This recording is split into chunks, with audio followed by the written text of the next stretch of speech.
Olá, meus queridos amigos, pais, futuros pais, que a graça do Senhor Jesus seja com todos vocês. Bom, nós falamos da vez passada, do sexto encontro, foi sobre processo.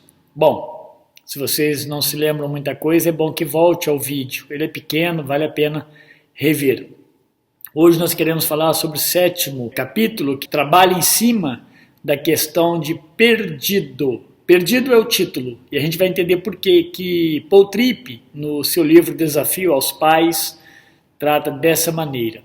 Ele começa com uma frase que diz o seguinte: como pais, vocês não lidam com o mau comportamento apenas, mas com uma condição que produz esse comportamento. Então ele começa a tratar nesse capítulo, e eu fiz de uma forma resumida, obviamente, dizendo o seguinte: como pais, nós não lidamos apenas com as atitudes erradas de nossos filhos, mas com sua condição.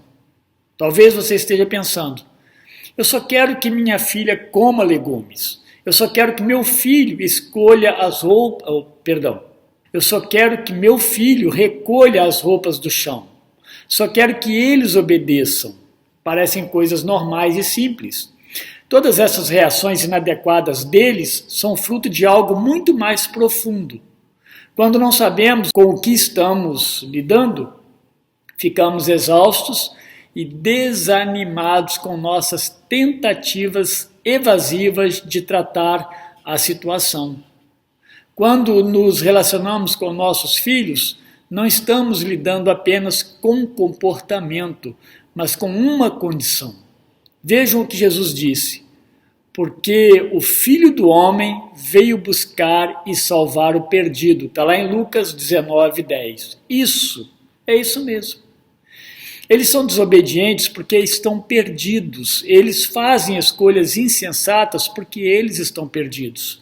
Eles têm dificuldade de se relacionarem, ou de relacionamento de uma forma geral, porque eles estão perdidos. Eles são preguiçosos porque estão perdidos. Essa compreensão deve ser o foco de nossa atenção e de nosso entendimento. Muitos dizem que dariam qualquer coisa por apenas 3 dias de bom comportamento de seus filhos. Mas na realidade, criar filhos vai muito mais além de 3 dias, 3 meses, ou mesmo até 3 décadas, quem sabe. 3 dias, comparando com a medicina, é como você tomar algum remédio para aliviar temporariamente alguns sintomas de dores, por exemplo, contudo jamais esquecer que existe uma causa principal, que pode ser um câncer. Se alegrem pelos pequenos momentos de certo descanso que eles lhes proporcionam, mas não devem apenas aliviar-se dos sintomas enquanto seus filhos estiverem sofrendo de uma condição que pode até destruí-los. Eles estão perdidos e precisam de ajuda o tempo todo. Eu quero recomendar que vocês leiam o capítulo 15 de Lucas 15, todo o capítulo, do 1 ao 32, tá bom? Jesus usa a palavra perdido de maneira visualmente atraente nesse capítulo. A ovelha perdida, a moeda perdida e o filho perdido. Perdido pode significar deslocado, morto, derrotado, confuso. Pois bem, as parábolas de Lucas 15, cada uma delas destaca um aspecto do que significa estar perdido e a descrição de sua função como pai. Começando pelas ovelhas, elas precisam de um pastor. Como seus filhos, elas foram projetadas por Deus para se desenvolver sob o cuidado de alguém. As ovelhas precisam de pastoreio porque são ovelhas, e os filhos precisam de cuidado dos pais, obviamente, porque são seres humanos. Por isso, eles perturbarão sua noite de sono, te interromperão inúmeras vezes durante o dia, porque são dependentes do seu cuidado, e vocês é quem Deus chamou para provê-los. As ovelhas vagueiam, distraem-se facilmente e são facilmente seduzidas pelo pasto verde fora dos limites do aprisco. Também faz parte de sua natureza seguir cegamente outra ovelha errante. Pois bem, o mesmo acontece com seus filhos.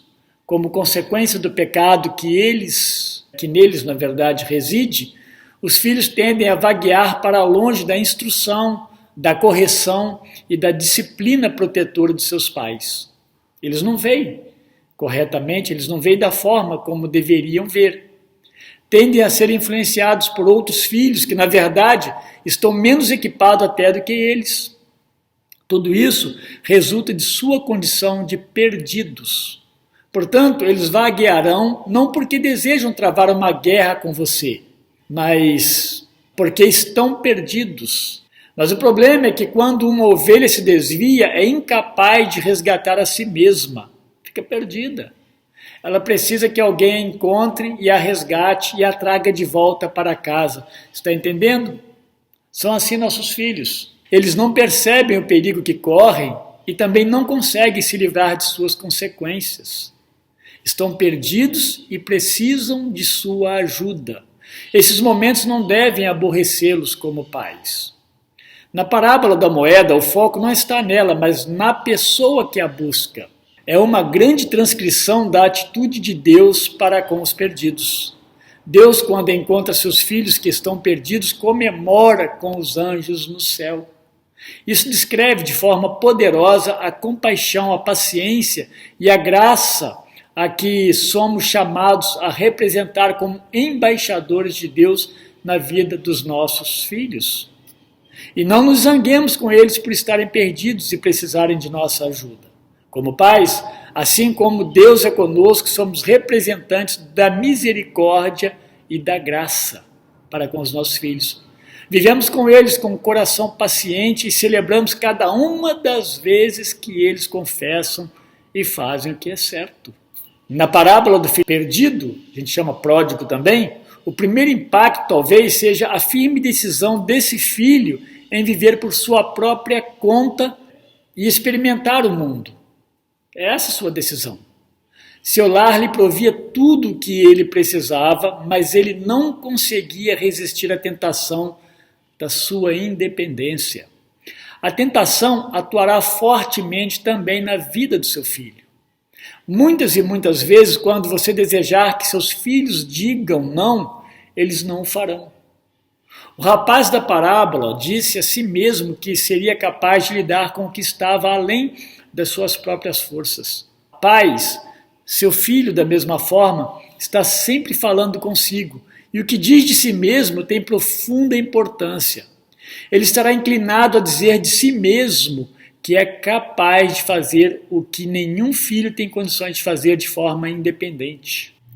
Tudo isso leva ao fato de que pessoas perdidas são um risco para si mesmas. Caminham para a destruição, embora possivelmente nem saibam disso. Assim, o perigo que torna a missão dos pais tanto especial, quanto árdua, reside no interior de seus filhos, não fora deles. Eles precisam ser resgatados de si mesmos. Assim como o filho pródigo, filhos perdidos precisam de compaixão, de compreensão, precisam de paciência, de aceitação, de perdão e, por que não, de graça também. É tocante saber que o pai do filho pródigo nunca desistiu dele, nunca deu espaço à amargura e à ira, nunca descartou sua esperança, nunca reclamou, nunca fechou a porta do seu coração e nunca deixou de sair ou de ir, melhor ainda, encontrar o seu filho, buscá-lo. No entanto, veja que você precisa compreender. O pai da história é o Pai Celestial, é Deus, e o filho perdido é cada um de nós, sou eu e você, são nossos filhos. Todos nós carecemos da graça e da bondade do Pai Celestial, que agiu em nosso favor. Nossos filhos todos os dias nos confrontam em sua condição de perdidos. Conseguiremos ajudá-los, não com as nossas regras, obviamente, mas pela graça de Deus, com a ajuda de Deus, com a interferência de Deus e, na verdade, como embaixadores de Deus. Jesus morreu por eles e por nós também. Por fim, saibam que existem duas grandes mentiras em que todo filho normalmente acredita. Fique atento. A primeira delas é a autonomia. Acham que podem decidir tudo, conhecem tudo, não precisam de nossos conselhos. Isso desde os primeiros anos da vida deles. E a outra coisa é a autossuficiência. Essa mentira diz ao seu filho que ele tem em si todos os elementos necessários para ser o que deve ser e agir conforme deve agir. Claro que o acreditar nessas mentiras, que para eles parece até verdade, é justamente porque estão perdidos. Do que filhos perdidos precisam em toda a sua vida? Eles precisam de discernimento, de compaixão, eles precisam de esperança, de resgate, eles precisam de sabedoria. Foi como Deus agiu conosco, descrito nas parábolas da moeda perdida, da ovelha perdida e do filho perdido. Mesmo incapazes, Deus, por Jesus Cristo, também usa pais como cada um de nós, embaixadores dele, para resgatar os filhos. Então, esteja pronto, como pai, como mãe. Vamos orar. Querido Deus, muito obrigado, Senhor Deus, pelos nossos filhos. Ó Deus querido, bendito seja o nome do Senhor, Pai. Ó Deus, ajuda-nos a compreender que nossos filhos estão perdidos. Eles não fazem o que fazem, ó Deus, por pleno conhecimento. É justamente porque eles não conhecem a graça, eles não conhecem o Evangelho, eles não conhecem o amor do Senhor, meu Deus. Então, tem misericórdia deles e usa-nos, pais, nós como pais, como instrumentos na vida deles, para resgatá-los, ó Deus, e compreendê-los melhor, e para que eles compreendam também porque fazem o que estão fazendo. Ó Deus, tenha misericórdia dos nossos filhos, tenha misericórdia de nós também, nos ajude, meu Deus, pela tua bondade, pela tua misericórdia, em nome de Jesus, amém. Deus abençoe a todos, que a graça do Senhor continue frutificando na vida de vocês, meus queridos irmãos, continuem firmes, persistentes. Vocês estão nesse papel, e esse papel de criar filhos é uma coisa maravilhosa. Amem isso e busquem em Deus socorro. Deus usa pessoas como nós mesmos, incapazes, mas nas mãos de Deus podemos ser uma ferramenta extremamente útil para a glória dele. Deus abençoe todos vocês. Um abraço.